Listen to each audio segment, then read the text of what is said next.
गुरुदेव भगवान प्रणाम। ठीक, बैठिए। क्या नाम है आपका? सानू। अच्छा, कहाँ से आई हो? फर्रुखाबाद से। अच्छा ठीक, फर्रुखाबाद से। बताइए कैसा आगमन हुआ आपका? हम अपनी कुछ शंकाओं के समाधान के लिए आपके पास आए हैं। अच्छा ठीक ठीक, बताइए। गुरुदेव भगवान, मेरी पहली शंका ये है कि हे परम श्रेष्ठ युग पुरुष श्री गुरुदेव भगवान, आप हमें यह बतावें कि आत्मा किसे कहते हैं? अच्छा ठीक ठीक, यानी आपकी ये शंका है कि आत्मा किसे कहते हैं? जी ठीक। देखिए, इस आत्मा के बारे में लोग को बहुत शंकाएं हैं। सारे संसार के लोग जो है, जब कोई आदमी मरता है तो भी कह देते कि आत्मा निकल गई, या कोई दुखी होता है तो कहते आत्मा बड़ी दुखी है। लेकिन ये नहीं मालूम है कि ये आत्मा के कोई धर्म नहीं। कहते हैं आत्मा जो है एक परमात्मा का स्वरूप है।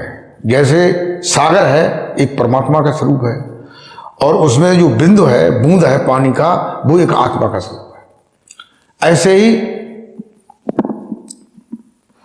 ये कहते हैं कि जो आकाश है, जिसमें सूर्य, चंद्रमा, तारे, ग्रह, उपग्रह, मनुष्य, नर, नाग, पशु, पक्षी, गंधर्व, पितर, अर्यमा, ऐसा जो ब्रह्मांड है, ऐसे अनगिनत ब्रह्मांड जिसमें भरे हुए हैं, वो सब आकाश सब जगह परिपूर्तमान है।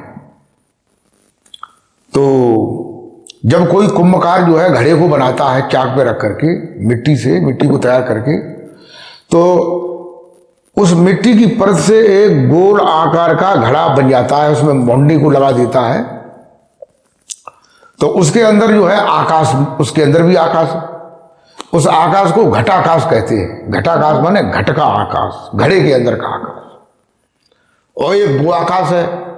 तो आकाश को ये मान के चलिए, आकाश जो है बारीक है, सूक्ष्म है, सर्वत्र है और हर जगह है। संपूर्ण अंडपिंड को, ब्रह्मांडों को धारण किए हुए है। ये परमात्मा के सदस्य है। परमात्मा का अगर उदाहरण किसी कोई दिया जाता है तो आकाश का ही उदाहरण उसके समांतर भाव में कुछ पड़ता है, बिल्कुल नहीं पड़ता लेकिन कुछ पड़ता है। तो घड़े के अंदर जो आकाश है उसको घटाकाश कहते हैं। ऐसे ही जो परमात्मा सर्वव्यापी है, सब जगह विद्यमान है, और जितना परमात्मा शरीर के अंदर है उसको आत्मा की संज्ञा दी गई है। जिसके लिए ये भी बताया गया है गीता में कि न छिदन्ति शस्त्राणि न दहति पावका न चैनम क्लेदयन्ति न शोष्यति मारुता।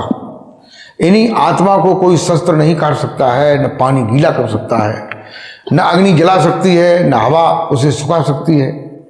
इन्हीं कोई भी तत्व जो है उसे परिवर्तित नहीं कर सकता है।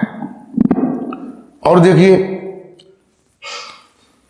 कवि साहब ने कहा कि जल बिच कुंभ, कुंभ में जल है, भीतर बाहर पानी, और फूटा कुंभ जल जले समाना, अस अथ कथ ज्ञान।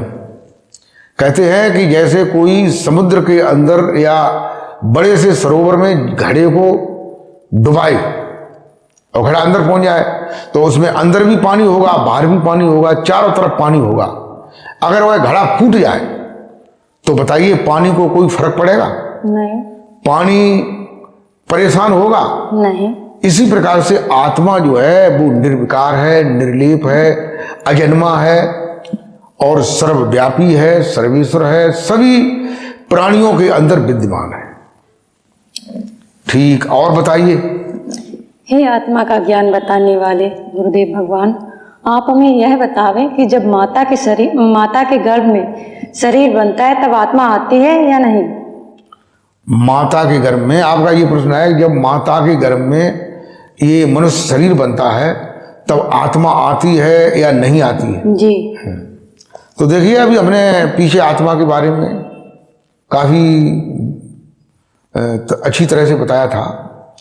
तो ये आत्मा जो है, जैसे घड़ा फूट जाने पर जो है घड़े का आकाश कहीं जाता नहीं है, और घड़ा बनने पर घड़े का आकाश कहीं से आता नहीं है। ऐसे ही न आत्मा आती है न आत्मा जाती है, न आत्मा जन्मती है न मृत्यु को प्राप्त होती है। ये आत्मा में कोई भी विकार नहीं होता है। और बताइए, और कोई प्रश्न? जी। हे ज्ञानियों में परम श्रेष्ठ श्री गुरु महाराज, आप हमें यह बतावे कि जब जीव शरीर छोड़ता है तब आत्मा साथ जाती है या नहीं? ठीक है, आपका ये प्रश्न है, जब जीव शरीर छोड़ता है तो आत्मा जाती है या नहीं जाती है? जी देखिए, अभी मैंने आत्मा के बारे में बताया था, तो न आत्मा जाती है न आत्मा आती है। जीव जाता है और जीव ही आता है। जीव जो है कर्तापन का अभिमानी है, उसे वो ये जानता कि ये मैं करता हूं, इसलिए जीव भोगता है और जीव ही जाता है और 84 लाख योनियों में जाता है और ऊपर के लोकों में जाता है, मुक्ति को भी प्राप्त करता है। तो ये जीव ही आता है और जीव ही जाता है। और बताइए, और कोई प्रश्न है? जी, हे परमाध्यात्म का बोध कराने वाले गुरुदेव भगवान, आप हमें यह बतावें कि जब जीव शरीर छोड़ता है तब आत्मा जाती है, जीव नहीं, फिर जीवात्मा शब्द क्यों कहते हैं? अच्छा, इन्हीं आपका प्रश्न कहने का ये है अभिप्राय कि जब मनुष्य शरीर छोड़ता है तब जो है जीवात्मा जाती है, जीव जाता है, आत्मा नहीं जाती है। फिर आत्मा जीवात्मा दोनों शब्दों को मिलाकर के जीवात्मा शब्द क्यों कहा जाता है? जी जी जी, वो देखो, इसलिए कहा जाता है कि आत्मा एक सर्वमान्य शब्द है और जीव के साथ उसे इसलिए जोड़ा जाता है कि आत्मा के बिना जीव नहीं रह सकता है। आत्मा से ही संज्ञा पाता है, आत्मा से ही आनंद को प्राप्त करता है और आनंद आत्मा से ही वह सुसज्जित है। देखो, जैसे समुद्र में जल है और समुद्र में बहुत से जीव हैं, मछली है, घेंगा है, घड़ियाल है, सर्प है और जलदरियाई घोड़ा है, ऐसे बहुत से जीव हैं। वे उसी समुद्र में पानी में आते हैं, जाते हैं, इधर जाते उधर जाते हैं, अपना जीवन यापन करते हैं। और अगर पानी न हो तो वो अपन जीवन नहीं यापन कर सकते हैं, नहीं जीवित रह सकते हैं। ऐसे ही आत्मा में ही ये सब भरे हुए हैं, आत्मा में ही सब अपने जीवन को पाते हैं, इसलिए जो है जीव आत्मा सब जो है कहा जाता है। और बताइए। हे भक्त मनोरंजन गुरुदेव भगवान, आप हमें यह बतावे कि भगवान का घर शरीर के अंदर है या बाहर भी है? अच्छा, तो आपका ये प्रश्न है कि जो भगवान है यार, जिसे सारी दुनिया मानती है, जैसे ब्रह्मा, विष्णु, शिव, राम, कृष्ण है, हनुमान, इनको मानती है, इनका घर जो है शरीर के अंदर है कि ऊपर कहीं है, कहाँ है? जी जी जी, देखो, वैसे तो संसार वाले लोगों ने अपनी संतुष्टि के लिए जब भगवान नहीं मिली, जिस समय भगवान आते हैं, अवतार धारण करते हैं, संसार में विचरण करते हैं, उस समय आदमी उनको भगवान नहीं मानता है। क्यों नहीं मानता है? कि वो रोटी खाते हैं, चलते फिरते हैं, लैट्रिन जाते हैं। आदमी ये समझता है कि भगवान का ये कोई काम नहीं है। ये आदमी की अज्ञानता है। फिर उनके शरीरांत के बाद फिर उनकी पूजा करता है, फिर उनका ईंट पत्थर का मंदिर बनाता है, उसमें मूर्ति रखता है, कागज की फोटो रखता है और पूजा करता है अपनी संतुष्टि के लिए। लेकिन जो वास्तविकता है वो उसमें नहीं है। भगवान के ऊपर लोग हैं, जैसे ब्रह्मा के लोक में ब्रह्मा जी रहते हैं और गोलोक धाम में भगवान विष्णु रहते हैं, शिवलोक में शंकर जी रहते हैं। ऐसे भगवान के अलग अलग धाम हैं और अलग अलग अवतार हैं। परंतु आदमी अगर उन भगवान को देखना चाहे तो उसके लिए शरीर के अंदर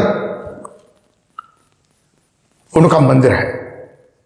तुलसीदास जी ने यह बताया है कि प्रकृति पार प्रभु सब उर्वासी और ब्रह्म निरीह ब्रज अविनाशी।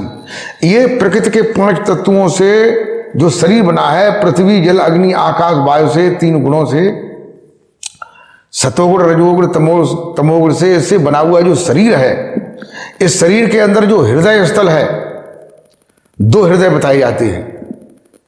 एक हृदय में है, एक हृदय मैन हृदय जो है मस्तिष्क में भी है। तो वहां पर जो है भगवान का असली मंदिर है। कहते प्रकृति पार, ये 5 तत्वों के बने हुए शरीर को जब हम पार करेंगे, पार करने का मतलब इसमें प्रवेश करेंगे और प्रवेश करके अंदर में जाएंगे, जहां जिसके लिए कहा कि मन मंदिर तन भेष कलंदर घटे ही तीर्थ नावा, और एक शब्द जो प्राण बसस्सु बहुर जन्म नहीं आवा। तो इसके अंदर जो मन मंदिर है, उस मन मंदिर में जाते हैं जब सदगुरुदेव भगवान तीसरी आंख खोल देते हैं। तब अंदर में प्रवेश करते हैं और अंदर में प्रवेश करके अपनी भावना के अनुसार, जैसे कोई राम को मानता है, कोई कृष्ण को मानता है, कोई शंकर जी को मानता है, उसी भावना के अनुसार जो है सदगुरुदेव उन्हें भगवान का दर्शन करा देते हैं। बोलिए सदगुरुदेव भगवान की जय। अच्छा, और बताइए, और कोई प्रश्न है? जी है अभी। हे परम आराध्य गुरुदेव भगवान, आप हमें यह बतावें कि मनुष्य की आत्मा मानव शरीर छोड़ने के बाद पुनः मानव शरीर प्राप्त करती है या कोई और शरीर भी प्राप्त करती है? अच्छा, यानी आपका ये प्रश्न है कि मनुष्य जो है जब शरीर छोड़ता है उसके बाद मनुष्य की शरीर में आता है या अन्य शरीरों में जाता है? जी जी। तो देखिए, ये कोई जरूरी नहीं कि मनुष्य जो है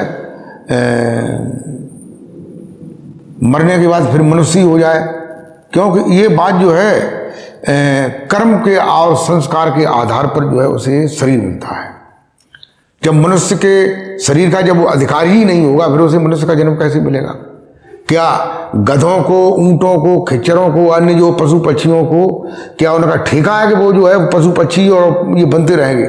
उनको भी मनुष्य बनने का चांस मिलेगा और मनुष्य को जो है निम्न योनियों में भी जाने का चांस मिलेगा।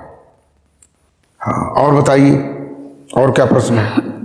हे कर्म का न्याय निर्णय बताने वाले गुरुदेव भगवान, आप हमें यह बतावें कि कर्म किसे कहते हैं?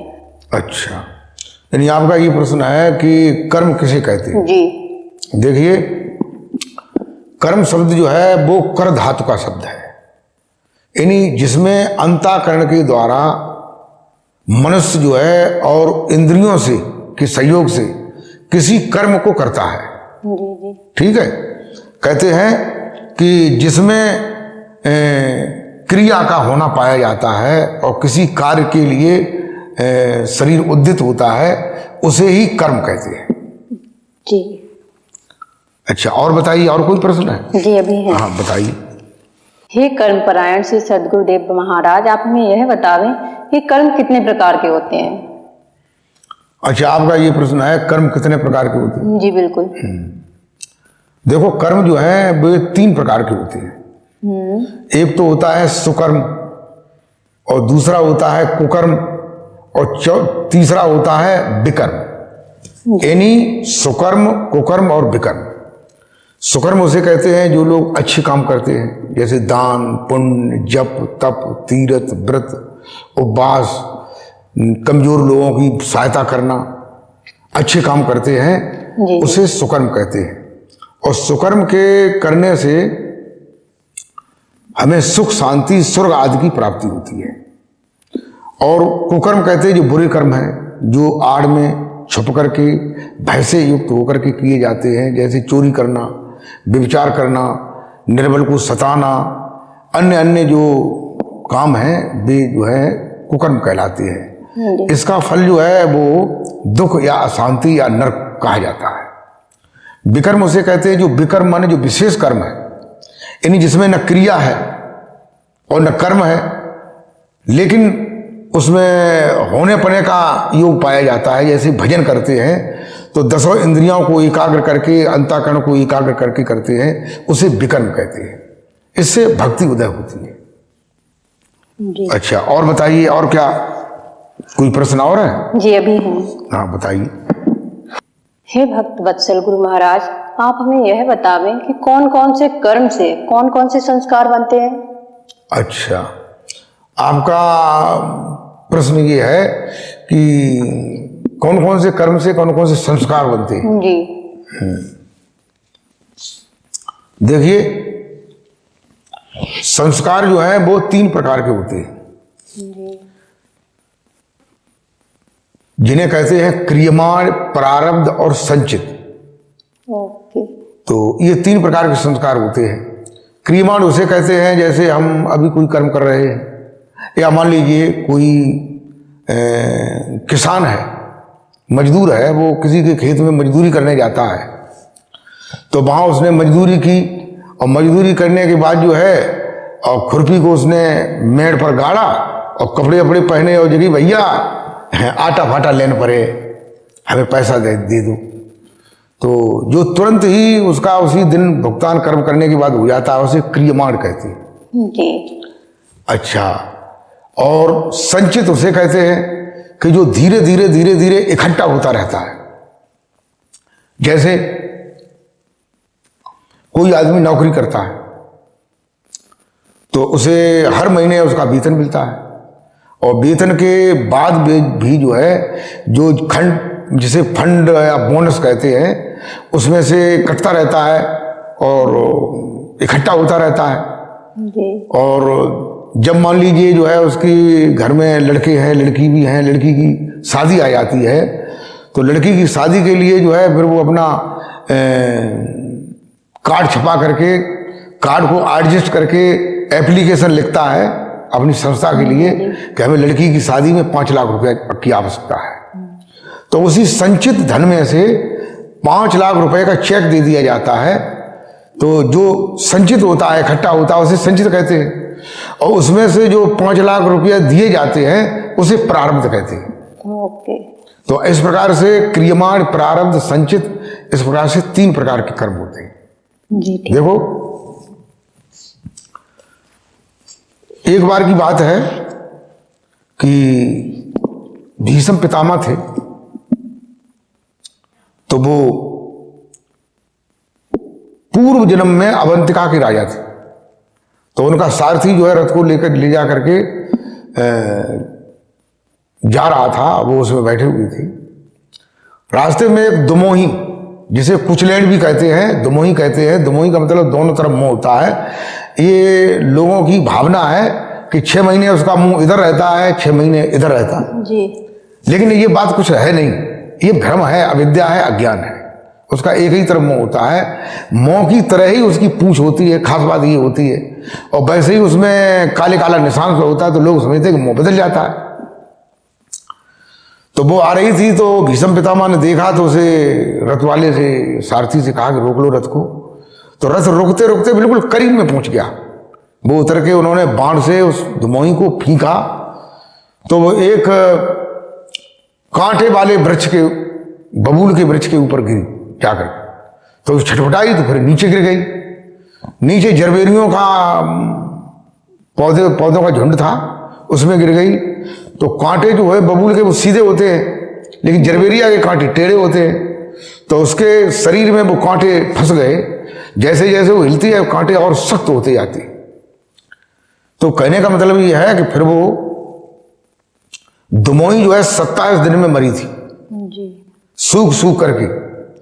ऐसे ही भीष्म पितामह को जब अंतिम समय आया तो अर्जुन के द्वारा सारे शरीर को उन्होंने बाणों से छलनी कर दिया। तो उन्होंने भगवान कृष्ण को पूछा कि ये बताइए भगवान माधव मुकुंद कि हमने कौन सा ऐसा कर्म किया है, मुझे 100 जन्म तक की याद है, लेकिन कौन सा ऐसा कर्म किया है जिससे मैं सरसैया पर पड़ा हुआ हूं, खून सब निकल गया है, मांस मांस रह गया और प्राण मेरा नहीं निकल रहा है। तो प्रेमी भक्तों, भगवान कृष्ण कहते हैं कि 100 जन्म के पहले आप जो है अवंतिका के राजा थे, तब उन्होंने वही किस्सा बताया कि जो दुमोही वाला किस्सा था। जी जी। और प्रेमी भक्तों,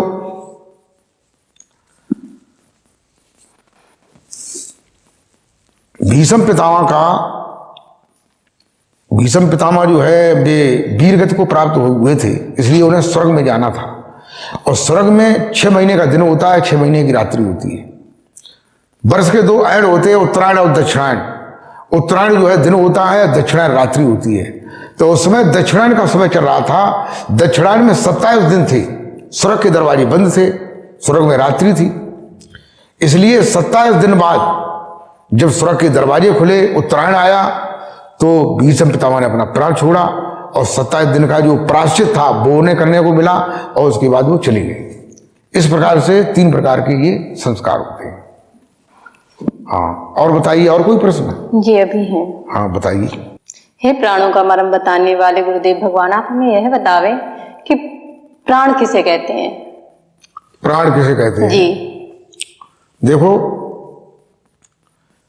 प्राण कहते हैं जो शरीर को संचालित कर रहा है, इंद्रियों को, अंतःकरण को, सबको संचालित कर रहा है। और प्राण जो है श्वास को चला रहा है, श्वास चल रही है, जो शब्द है, शब्द के द्वारा प्राण संचालित है, जो श्वास में आता है और जाता है, इसे ही प्राण कहते हैं। और बताइए, और कोई प्रश्न है? नहीं, बस इतने। हे गुरुदेव भगवान, हम अपनी इन शंकाओं के साथ न जाने कहां कहां गए और न जाने किन किन संत महापुरुषों से मिले, लेकिन हमारी इन शंकाओं का समाधान किसी ने नहीं कर पाया। आपने हमारी इन शंकाओं का समाधान किया, इसके लिए हम आपका आभारी हैं, इसके लिए हम आपके आभारी हैं। और आपसे मिलकर हमें ऐसा लगा जैसे हमारे जन्म जन्मों की तलाश पूरी हो गई। अतः आप मुझे अपनी शरण में लेने की कृपा करें। बोल जयकारा बोल मेरे श्री गुरुदेव भगवान की।